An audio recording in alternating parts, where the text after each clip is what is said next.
Hello everybody and welcome to the video. So today we're going to talk about devotion. I don't actually know if I did a previous video about this, but I was having this discussion in the comments this week about devotion, and somebody said that they didn't like devotion. It all came because I mentioned that Ramana Maharshi was somebody I respected, but that lots of people talk about him in a very devotional way. Like they kind of put aside everything else he said and just say, just look at the gaze of Ramana Maharshi and he will help you. You know, basically that he is the ultimate reality. He is an incarnation of Shiva, possibly, but he is the ultimate reality. He will, the way Michael James speaks about him, it's Bhagavan, which it means Lord. It is the Lord, and he means Ramana Maharshi, who decides what karma we're going to have in our life. It is Bhagavan who prepares us, and all of this. It's all very devotional. And I said that I don't personally have that devotion. I feel you need to kind of be invited to have a devotion. Otherwise it's fake, and then you get all the awful people who I'm sure you've all met who claim to be religious and look down on other people who say not, because it's all a mental concept. They haven't really been invited to have this devotion. It's not really something they have. It's something they think they should have, and they pretend they have, so they're better than other people. So devotion. And this person said, yes, I don't have devotion. I had to say I do have devotion. I find devotion useful sometimes. I mean, look, I've got pictures behind me, icons and things, and a candle. And she said, what is it? Why do you have devotion for these old dead legends? And I don't think she was talking about Bob Marley.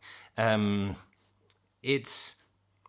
think it's because I am a non-dualist with a Christian background.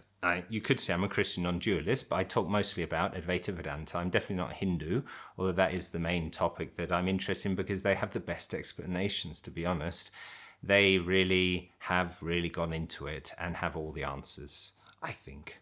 Anyway, I'm sure Christianity, if I knew a bit better than what you get at church, maybe I'd also think the same about Christianity, and I am discovering more as I explore.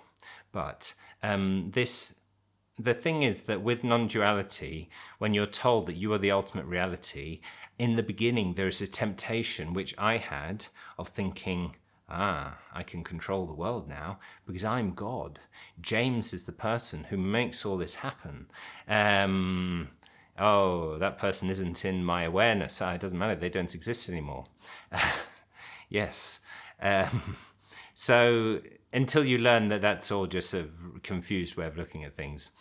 But you can start thinking that you, the separate self, is what we're talking about here, but we're not talking about that. We're talking about the thing in which the separate self arises, the consciousness, the existence in which the separate self arises and which everything else arises, including God. So the ground of being, your ground, is the same ground as God's ground. And we're talking, maybe you're not interested in God, maybe the person also said they have an allergic reaction to God, so get the EpiPen ready. God, as traditionally understood, is a dualistic God with form, looks in a certain way and has got certain powers and, omnipotent, omnipotent, and omnipresent. And I'm not. James is clearly not. James is not everywhere, but consciousness is everywhere. Existence is everywhere. Everything arises in a sea of existence, and that's what you are. I just decided to say you are instead of saying I am. But it's the same thing. So that's what you are. You are this existence in which everything arises. Now, but we've got to keep it away from thinking that it's me, the separate self, who's got all this. Otherwise, you'll just get frustrated. You'll get disappointed and frustrated, and you'll just drop it.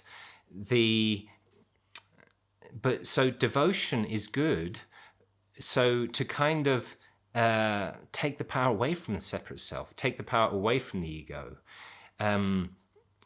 With Ramesh Balkasar's teachings, he's always saying it's God's will, God's will, it's God's will. This is because, well, there's the whole idea that everything is God, and it's God that's doing everything. Or if you look at it from science, it's just my, my upbringing, my genes, my, where I am, all of this stuff that makes me who I am. It makes me think what I am. And the situation right now is making me say the things that I'm saying. It's kind of nature that's doing everything. It's God that's doing everything. It's and this is a healthy attitude when you approach non-duality, because one of the aims in non-duality is to get rid of the ego. So all this talk of getting rid of the ego and people trying to get rid of the ego, and yet they need to hold on to that but it's me who is everything. It is I who is Brahman. Atman is me. But you have to let go of that. That can be quite negative. It's true. Atman is Brahman. What you really are is Brahman, is the ground of being, is the ultimate reality. All that we're doing is a game. But when James exists in duality, everything else also exists as well. And this is what Ramana Maharshi says. Where the ego rises, when the I thought arises, everything else arises. When there is no separation, when you get rid of the ego, then there's nothing for anything else to hold on to. And I'm not saying the world disappears, but the aim is to eliminate the separate self so that you become everything. And in order to do that, you need to kind of get rid of the power of the separate self. And one way is to say, I can't do this, God. Do it if it's your will. Worship God because God is existence itself. It is the wonder of what is here. Everything is divine. You see, as the Sufis say, you see God everywhere. God's face is in everything. And that's better than thinking it's me that's everything. Because that me, the word me, is not I. Me is the object. So you're saying that everything, all the objective things, are created by the other object. But that's not true. All the created things arise in the subject, but not even the subject object, but the ultimate subject, the deeper subject from everything, which everything arises. And devotion, I think, for me, takes that pressure off the separate self to try to make itself into the ultimate reality, which will never happen. So that's that. Thank you very much for watching. Goodbye.